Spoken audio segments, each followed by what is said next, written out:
कृष्ण जन्माष्टमीचा उत्सव हा मोठ्या उत्साहाने व धूमधडाक्याने संपूर्ण देशभरात साजरा केला जातो। यावेळी देशभरासह अमरावती शहरातही कृष्ण जन्माष्टमी महोत्सव मोठ्या उत्साहाने साजरा करण्यात आला।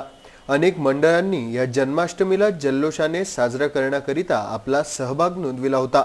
अमरावती शहरातील राजकमल चौकात नवयुवक विद्यार्थी संघटना अंतर्गत गोविंदा आलारे समितीतर्फे भव्य दहीहंडी स्पर्धेचे आयोजन करण्यात आले होते।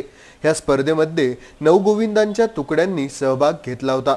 स्पर्धकांचा उत्साह वाढविण्याकरिता दहीहंडी स्पर्धेत खासदार आमदारासह अनेक गणमान्य उपस्थित होते। यावेळेस 26 फुटाच्या उंचीवर असलेली दहीहंडी फोडण्याचा प्रथम पुरस्कार धामणगावच्या फ्रेंड्स ग्रुपला प्राप्त झाला।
नवयुवक विद्यार्थी संघटनेद्वारा आयोजित केलेल्या या भव्य दहीहंडी स्पर्धेमध्ये शहराचे मागासवर्गीय विद्युत कर्मचारी मंडळ, बाळ साईनाथ मंडळ, चिंचफल, धामणगाव रेल्वे फ्रेंड्स ग्रुप, आदर्श ग्रुप, शिरसगाव कसबा वीर भगतसिंग मंडळ, राजे ग्रुप, बालवीर मंडळ, जयभोले मंडळ, रघुवीर मंडळ अशा 9 गोविंदांच्या तुकड्यांनी स्पर्धेत सहभाग घेतला होता।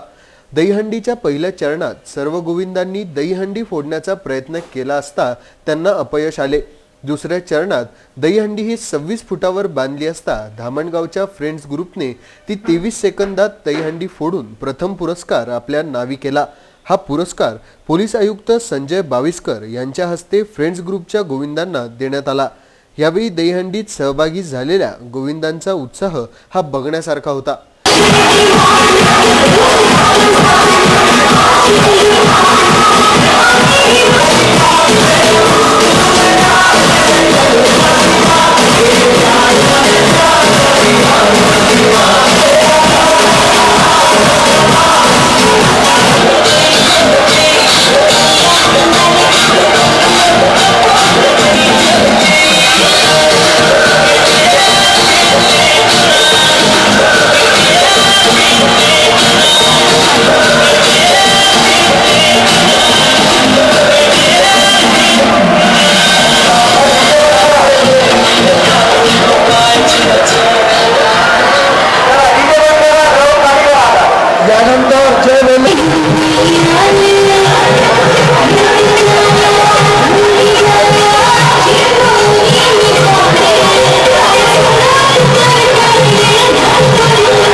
राजकमल चौकात उपस्थित असलेले नागरिक, युवा तरुण व येणारे जाणारे या दहीहंडीचा आनंद घेत होते।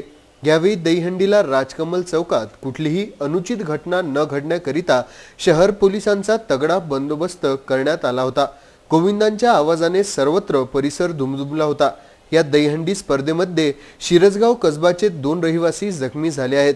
या दोन्ही गोविंदांचे नाव अमोल गायकवाड वय 20 वर्ष व सुनील मोकाशे वय 30 वर्ष असे असून दोघांनाही तात्काळ उपचाराकरिता रुग्णालयात दाखल करण्यात आले।